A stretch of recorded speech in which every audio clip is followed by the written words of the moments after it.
ಗುರು ನರಸಿಂಹಸ್ವಾಮಿಯನ್ನು ಧ್ಯಾನಿಸುತ್ತಾ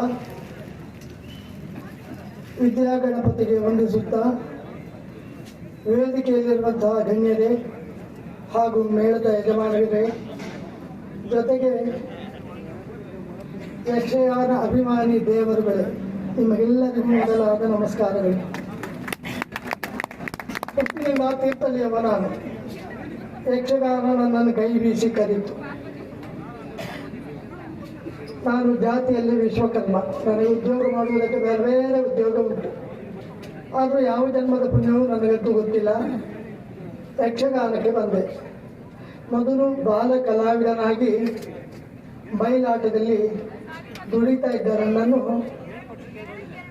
ಇವನೊಬ್ಬ ಕಲಾವಿದ ಅಂತ ಇಡೀ ಯಕ್ಷರಂಗಕ್ಕೆ ಸರಿಯಾಗಿ ಪರಿಚಯ ಮಾಡಿಸಿಕೊಟ್ಟದ್ದಿದ್ರೆ ಈ ನಮ್ಮ ಸಾಲಿಗ್ರಾಮ ಮೇಳ.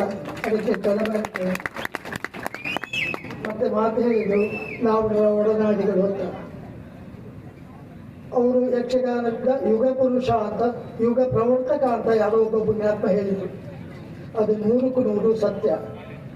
ಅವರಿಗೆ ಸಾಟಿಯಾದ ಕಲಾವಿದನಾಗಲಿ ವ್ಯಕ್ತಿಯಾಗಲಿ ಮತ್ತೊಬ್ಬ ಇಲ್ಲ. ಅದು ಬರೇ ನೆನಪು ಮಾತ್ರ. ಅವರೊಂದಿಗೆ ಅವರ ಪ್ರೀತಿಗೆ ಪಾತ್ರನಾಗಿ ಬೆಳೆದಂತಹ ಕಲಾವಿದ ಬಹುಶಃ ಅವನ ಕಲಾ ಜೀವನದಲ್ಲಿ ಹಿಂತಿರುಗಿ ಕಂಡದ್ದೇ ಇಲ್ಲ. ಅದಕ್ಕೆ ನಾನು ಒಬ್ಬ ಸಾಕ್ಷಿಯಾಗಿದ್ದೇನೆ. ಅಂತಹ ನನಗೆ ಬದುಕು ಅನಿವಾರ್ಯ. ಬೇರೆ ಬೇರೆ ಮಾಡದಲ್ಲಿ ತಿರುಗಾಟ ಮಾಡಿದೆ. ಆದರೆ ಹೃದಯ ತುಂಬಿ ಬರ್ತಾ ಇರುವುದು ಏನು ಕೇಳಿದರೆ, ಒಬ್ಬ ಯಕ್ಷಗಾನ ಕಲಾವಿದನಾಗಿ ಬೆಳೆದು ಬಂದದ್ದಕ್ಕೆ ಈ ಕುಂದಾಪುರ, ಒಂದೇ ಮಾತಿನಿಂದ ಹೇಳುವುದಾದರೆ ಉಡುಪಿ ಜಿಲ್ಲೆ, ನನ್ನ ಜೀವಮಾನಕ್ಕಾಗುವಷ್ಟು ಪ್ರೀತಿ ಅಭಿಮಾನವನ್ನು ಕೊಟ್ಟಿದ್ದೀರಿ. ಇದನ್ನು ಯಾವತ್ತೂ ನಾನು ಮರೀಲಿಕ್ಕಿಲ್ಲ.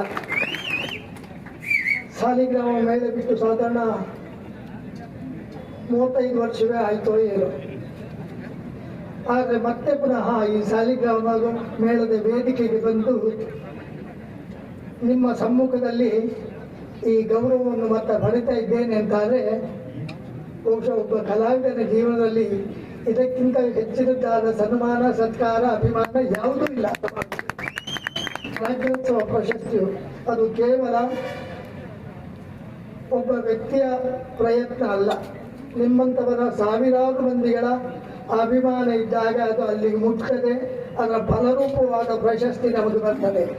ಏನಿದು ರಾಜ್ಯೋತ್ಸವ ಪ್ರಶಸ್ತಿ ಬಂದದ್ದಿದ್ರೆ ನಿಮ್ಮೆಲ್ಲರ ಆಶೀರ್ವಾದದ ಬಲ ಅಂತ ಭಾವಿಸ್ತೇನೆ.